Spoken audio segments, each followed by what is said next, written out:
Assalamualaikum warahmatullahi wabarakatuh.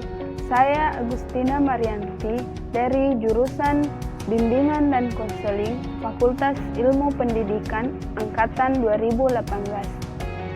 Kali ini saya akan menjelaskan pendekatan behavioral dalam konseling kelompok. Pertama-tama saya akan menjelaskan terlebih dahulu apa itu pengertian behavioral itu sendiri.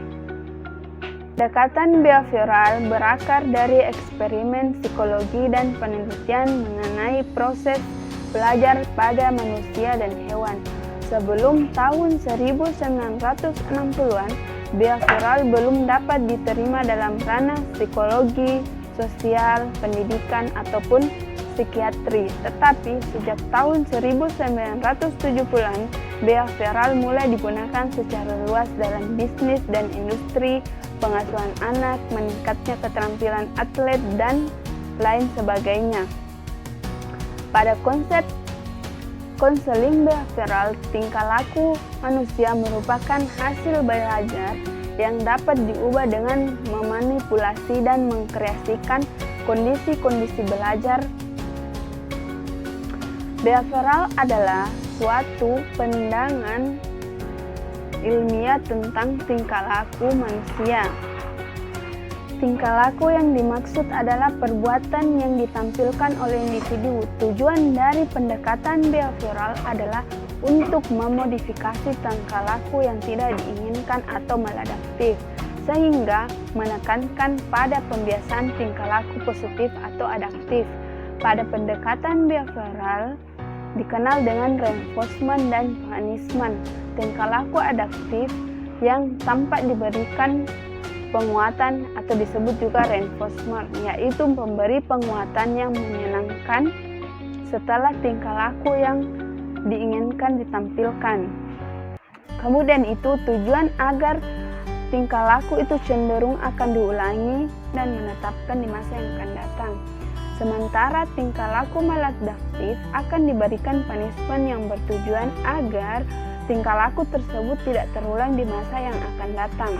Kemudian saya akan menjelaskan tentang apa itu hakikat manusia dalam pendekatan behavioral.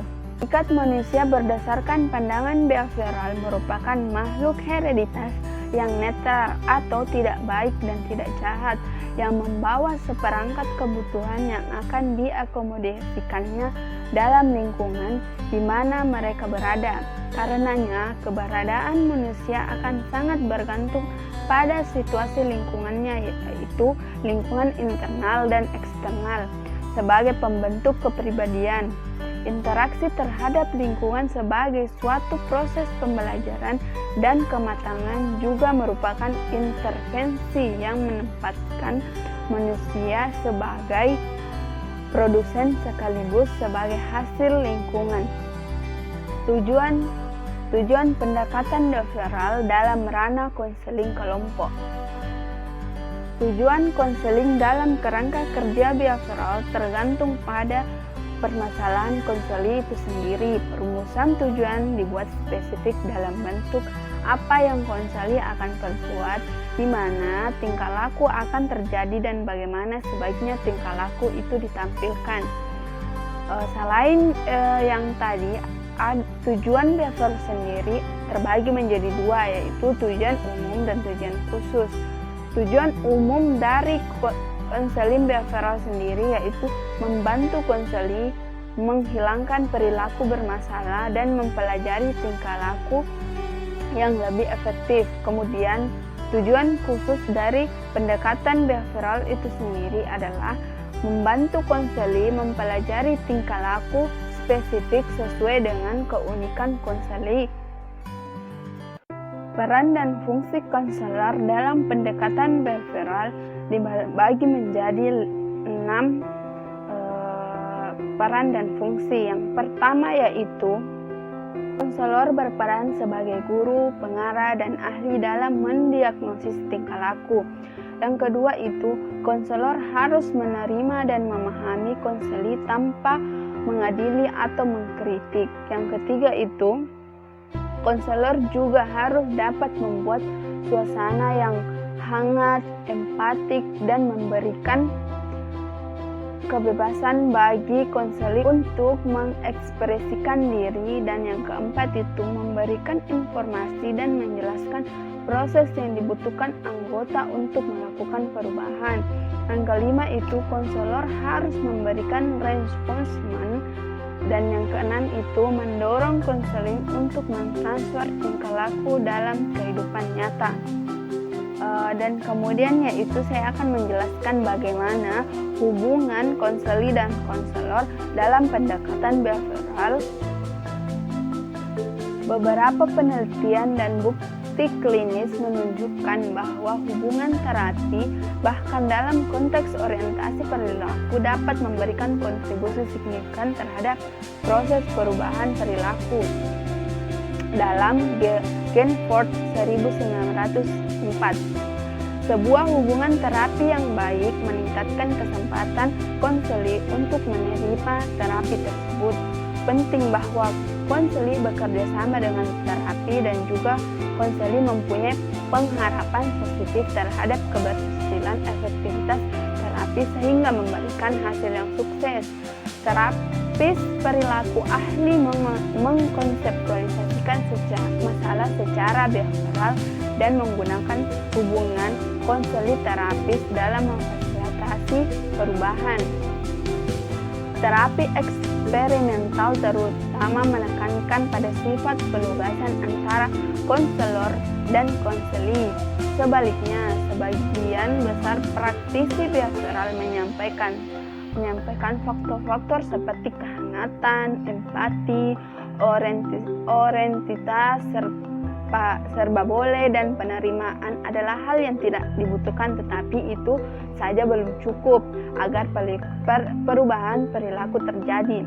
Hubungan terapis konseli adalah landasan tentang bagaimana strategi terapi yang dibangun untuk membantu konseli mengubah arah dari keinginan mereka.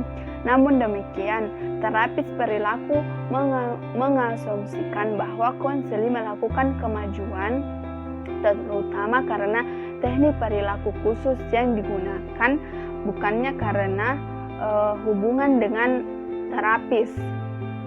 Kemudian yaitu tahap-tahap konseling kelompok dalam pendekatan behavioral terbagi menjadi 6 tahap.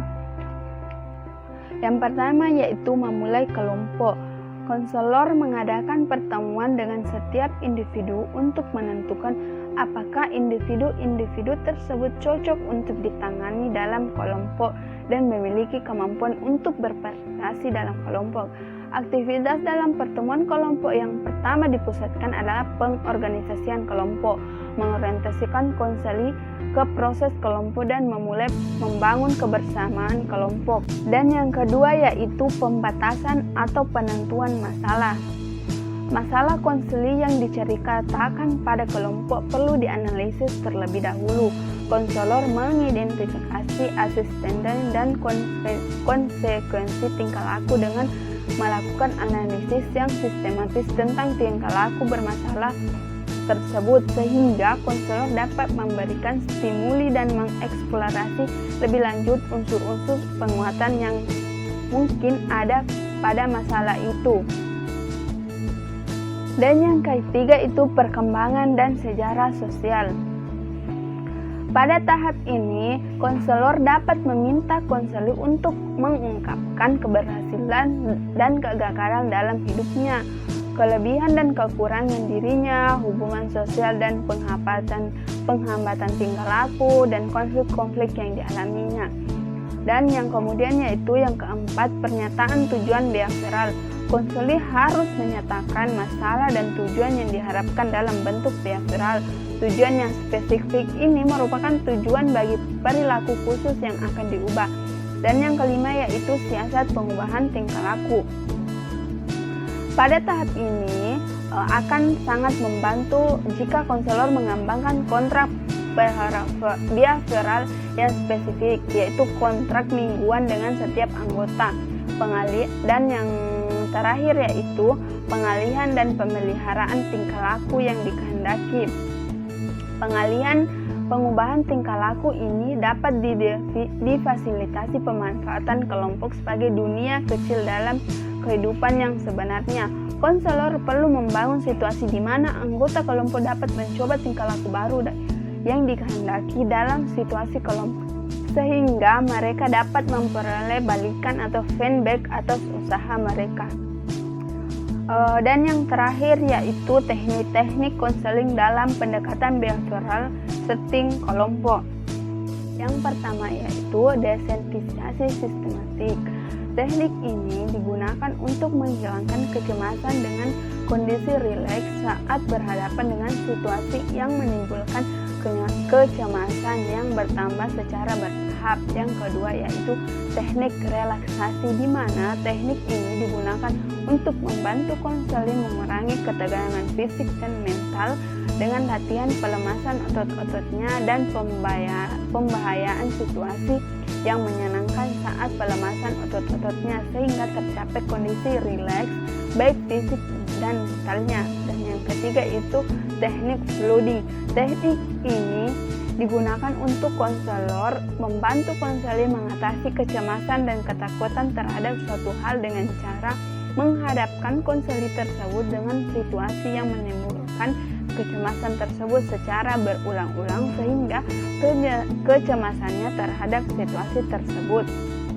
Dan yang keempat itu reinforcement, di mana teknik yang digunakan konselor ini untuk membantu meningkatkan perilaku yang dikehendaki dengan cara memberikan penguatan terhadap perilaku tersebut.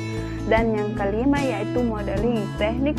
Teknik ini untuk memfasilitasi perubahan tingkah laku konseling dengan menggunakan model.